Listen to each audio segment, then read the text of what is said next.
Hi everyone, this is a public service announcement to bring bandanas back. No, I'm just kidding.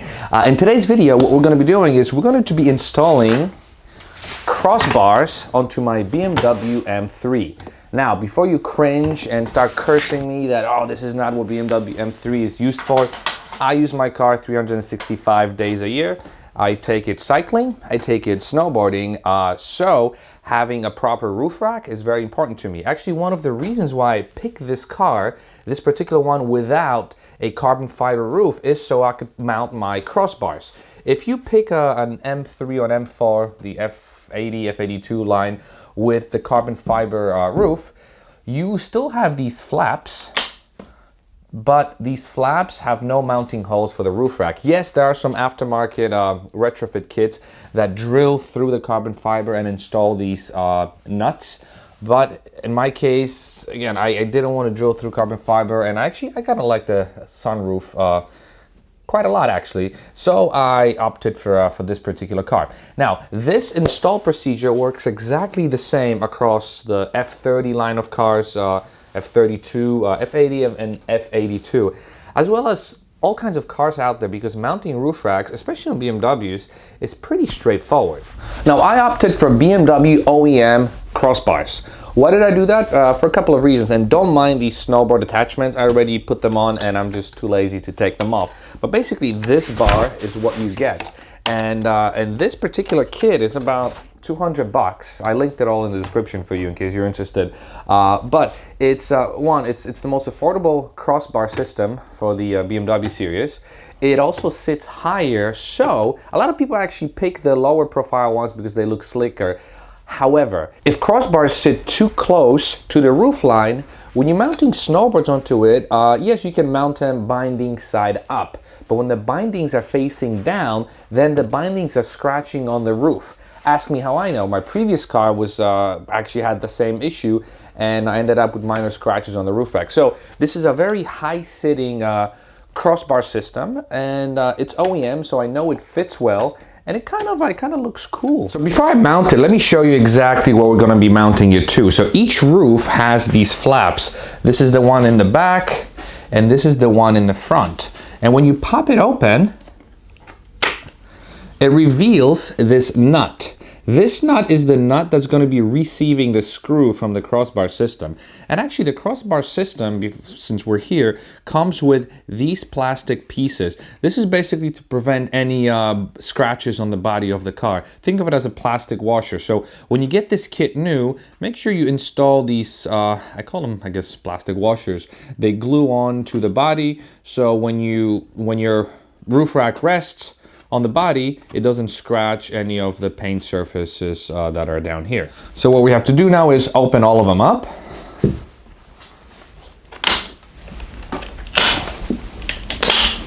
So this crossbar system comes with a tool as well as a key.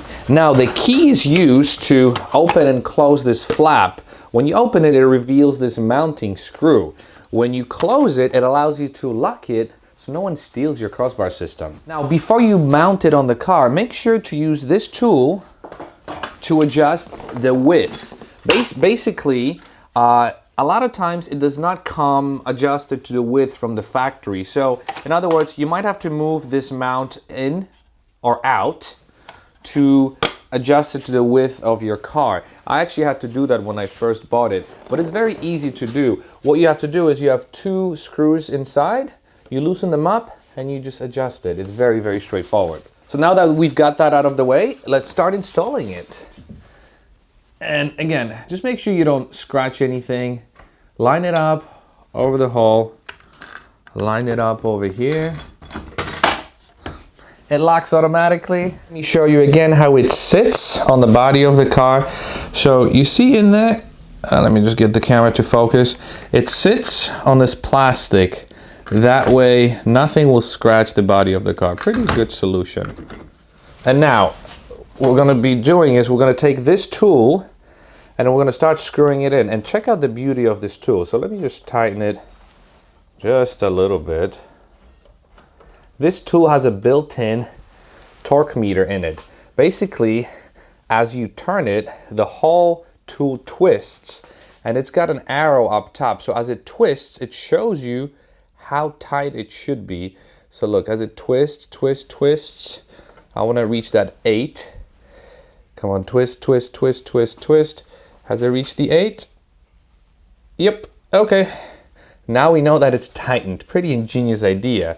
The other side is exact same thing. We lock it in place. And now we wait for the twist. Twist. Yep, it just hit 8. Let me show you from this angle maybe. See, yep, we're at 8. That means it's nice and tight. We can now close it, lock it. There you go. The procedure for the back is exactly the same. You also have a mark that says rear right. Whoops. Let's just hope it stays up.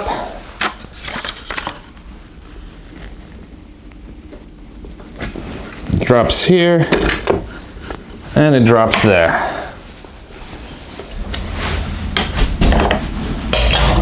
And lock it. Daddy, open the Christmas. You want to sit here? No. Sit here. Look, you want to say hi to the camera? And surprise, we have our guest mechanic here. Let's just push her over here. What do you think of this roof rack? You like it? No. What? Oh, you want to come to Daddy? Yeah. Come slide. Ah. 1, 2, 3. Ah. Look, this is a microphone here. Anyways, we have a last piece to do. Don't touch it. We have a last piece to do, which is to lock this, close it up,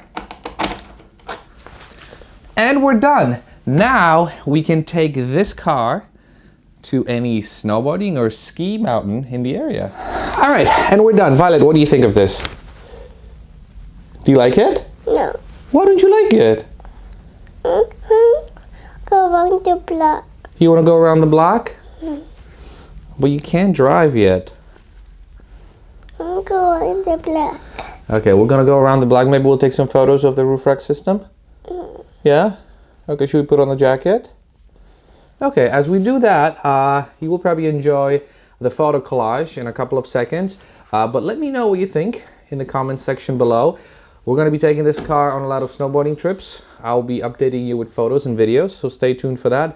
But again, do not be afraid to use this car 365 days a year. 1, it's only a car. 2, it's more than capable, especially when you have snow tires. You can drive it during the winter, as it can be evident from the video right above. Aww. Anyways, we're gonna snuggle now. But thank you very much for watching, and I will see you in the next video. Say bye-bye. Pomahay.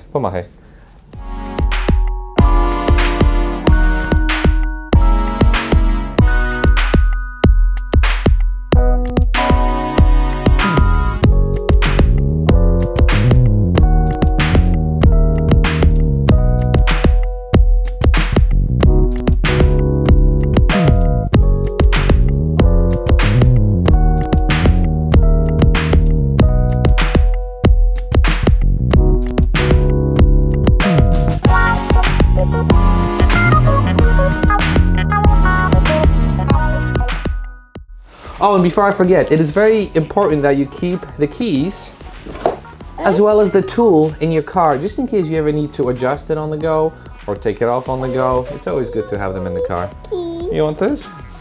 Okay. What do you want to do with it? Should we put it in Daddy's car? Okay, we're gonna put it in Daddy's car. To help Daddy. You wanna help Daddy? Okay. I'm going to around the block with Daddy.